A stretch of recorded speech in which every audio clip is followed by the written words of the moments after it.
Halo semuanya, kali ini saya akan menjelaskan tentang CRM atau Customer Relationship Management. Sebelumnya, perkenalkan nama saya Dwiki Osamaliki, NPM 2001 2010 260.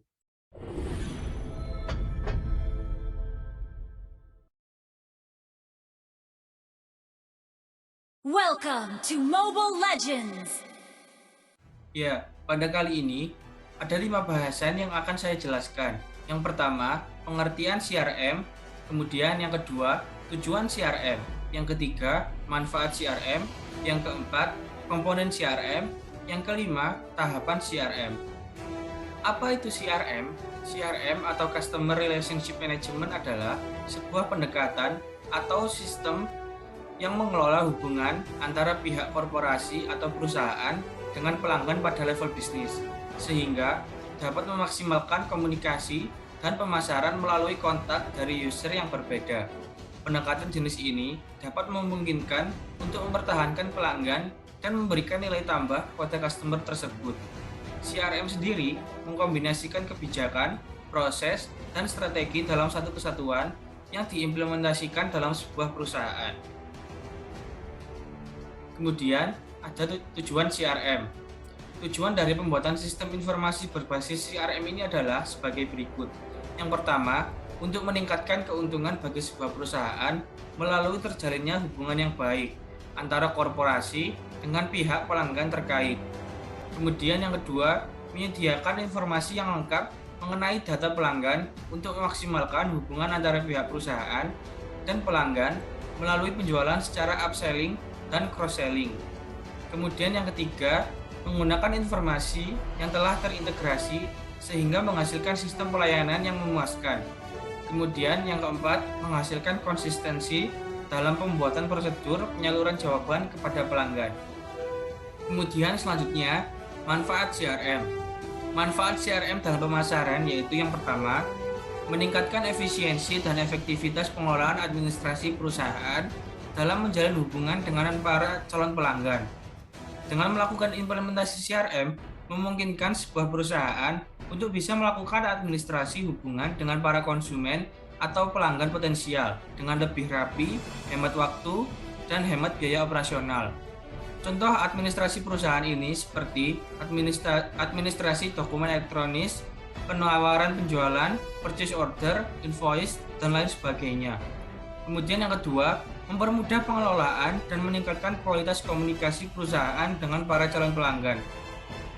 Kemudian yang ketiga, CRM bisa menghasilkan data dan informasi yang akurat, detail, dan penting untuk melakukan analisa dan pembuatan keputusan strategis yang berhubungan dengan pemasaran.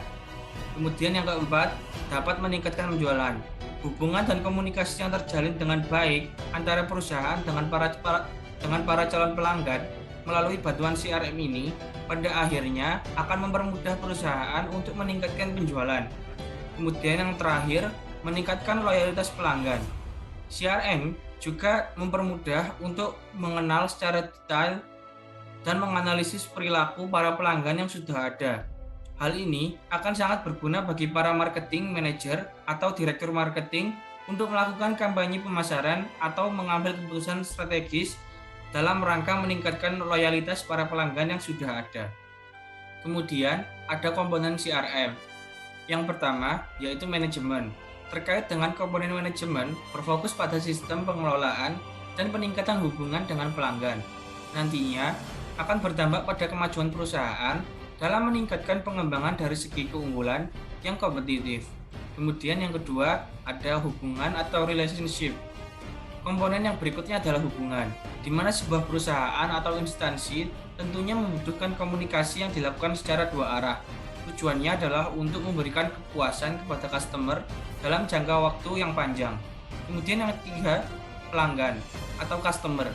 Untuk komponen pelanggan merupakan orang yang akan, sedang, dan pernah menggunakan jasa sebuah perusahaan.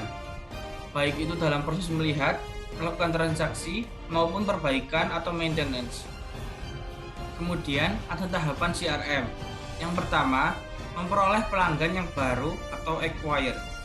Untuk dapat memperoleh pelanggan baru, Anda harus memastikan untuk memberikan kenyamanan dari sisi pelayanan kepada pelanggan saat membeli dan menggunakan produk Anda.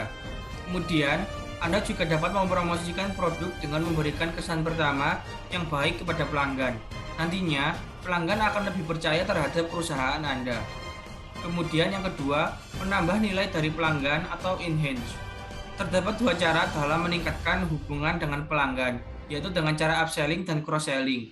Untuk upselling sendiri adalah menawarkan produk yang sama, akan tetapi mempunyai kualitas yang jauh lebih baik. Sedangkan cross-selling merupakan strategi pemasaran yang dengan menawarkan produk pelengkap terhadap barang yang sudah dimiliki oleh pelanggan. Kemudian yang ketiga, mempertahankan atau retain. Untuk mempertahankan pelanggan, Anda harus memberikan pelayanan dan dukungan aplikasi yang bermanfaat, dan juga dapat meningkatkan kredibilitas dari perusahaan yang Anda miliki. Anda juga harus menyediakan waktu untuk mendengarkan pendapat atau masukan dari pelanggan.